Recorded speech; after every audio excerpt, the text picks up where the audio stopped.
Ladies and gentlemen, will you as Singaporean be willing to sell Sentosa for $700 billion USD? That will translate to roughly about 150,000 Singapore dollars for each Singaporean. Well, this question is very interesting that was posted to me. Let's analyze this as we take a look at the trade war crisis between US and Europe and the implication to the stock market as the market continue its downdraft. So yesterday, the stock market crashed quite significantly for one day. The S&P 500 and Nasdaq went down by 2% each, and that's quite significant for a one-day retracement. The Dow Jones went down by 800 points, which is also quite significant. And this was actually more severe than what I thought would happen initially. That's largely because this is something that nobody likes in Wall Street, which is uncertainty plus trade war. So this whole thing is about Greenland. And we know by now that Donald Trump really wants Greenland. And we all know that it's largely because of the resources. And I also quite surprised to find that actually US have already a lot of military base there already. So it's definitely not because of the military and strategic importance. So what we are looking at right now is Greenland is just basically a land grab for resources, and Denmark is not selling. So some analysts have estimated that the price that US have to pay for Greenland is about 700 billion US dollars, 700 billion US dollars. And that roughly translate about 150,000 Singapore dollars equivalent for each Danish citizen. So it's about 128,000 US dollars. And the question is this worth the while for Danish to sell Denmark? So someone asked me that, will Singapore be willing to consider this if this deal comes on Singapore? And it's a very interesting question. So supposedly US comes and say, I want to buy Sentosa. Obviously it won't happen. It's too far away and there's totally zero interest to them. But let's say, in our country, or let's say US comes and say, okay, Singapore, I want to sell, why don't you sell Sentosa to me and I give you $700 billion. Would you be willing?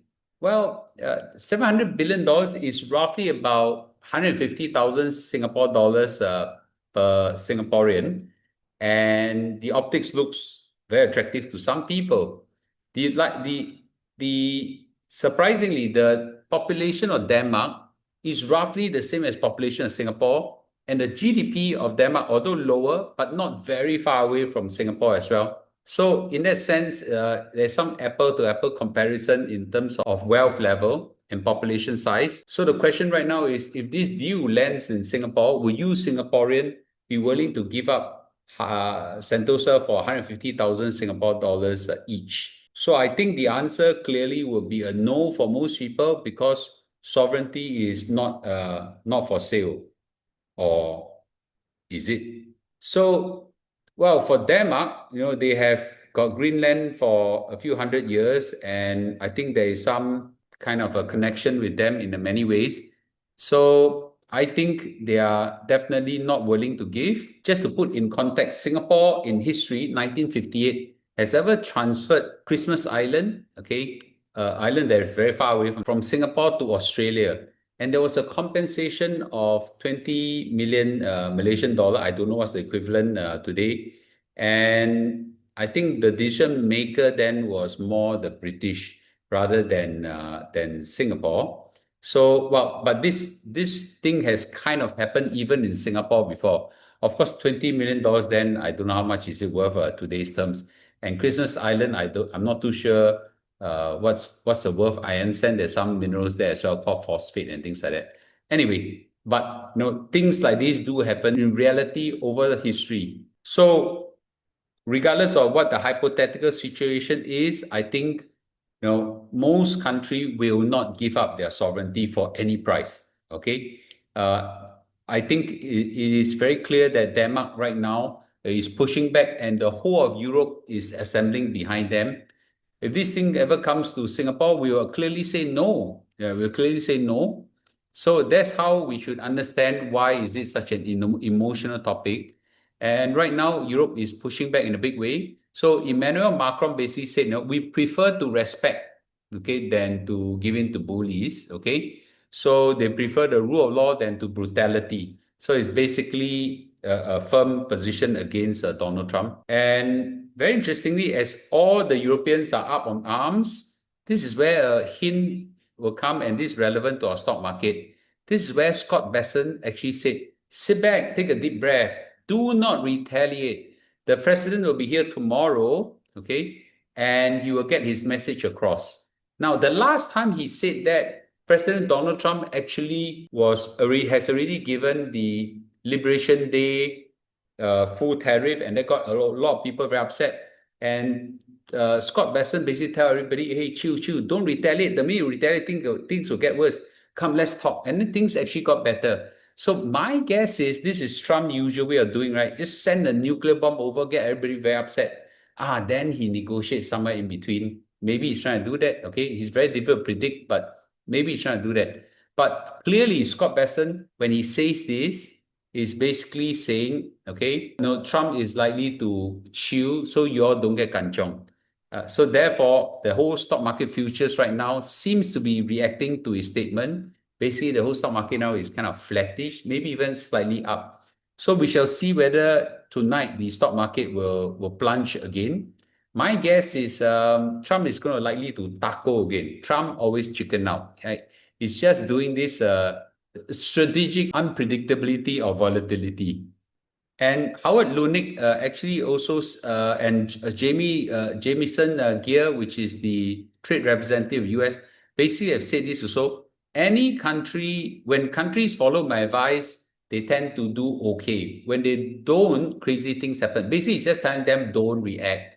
Don't react, guys, don't react. Okay, things will be fine. So I think that they are all sending signals to the world that US won't go that far lah. I think that's what the signal they are trying to send. But clearly, right, it's hard to say. But I think the market is really reacting to all this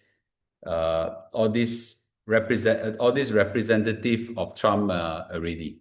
So of course, market is reacting so sharply because nobody likes trade war, okay, and nobody likes any form of control. And I think the market is reacting because they fear that there is retaliation, and the Europeans really can retaliate. What does the European have? Well, there's a lot of talks that the Europeans could start selling off US treasuries, and that will get US dollar to plunge, and this will cause certain costs to go up as well in terms of US costs because their debt is so high.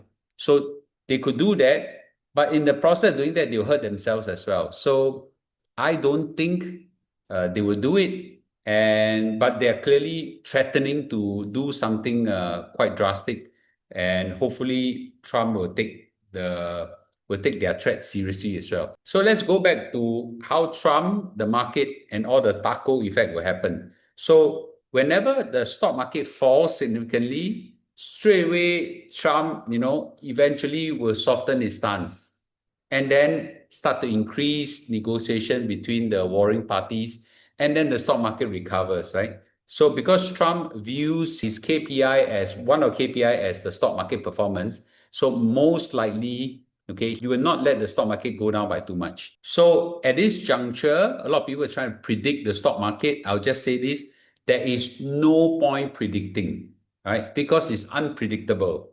So all we need to do is to react, right? Predicting will cause you to be burned, and I don't think that's what we like to do. So we just prepare, and if the market do crash, we dive in and buy and get some good deals. And if market don't, just ride through the volatility, and I think we'll be fine. Okay, so I will be watching the live numbers tonight and keep everybody updated. So in a nutshell, I think Greenland is not for sale, just like Sentosa will never sell it, okay? But we should always know that fear is always for sale in the stock market, right? Whenever fear comes, it will cause the stock market to crash. And I do really hope that they will crash because I'm armed with dry powder waiting to fire. But what we want to do is not to predict, okay, and anticipate. That will be quite dangerous. And just wait and see what the market is. right? So I think that's the best arrangement. So let's see what happens tonight. If the markets get exciting, I'll do a live stream and keep everybody updated. Thank you, guys, and I'll see you tonight. Bye-bye.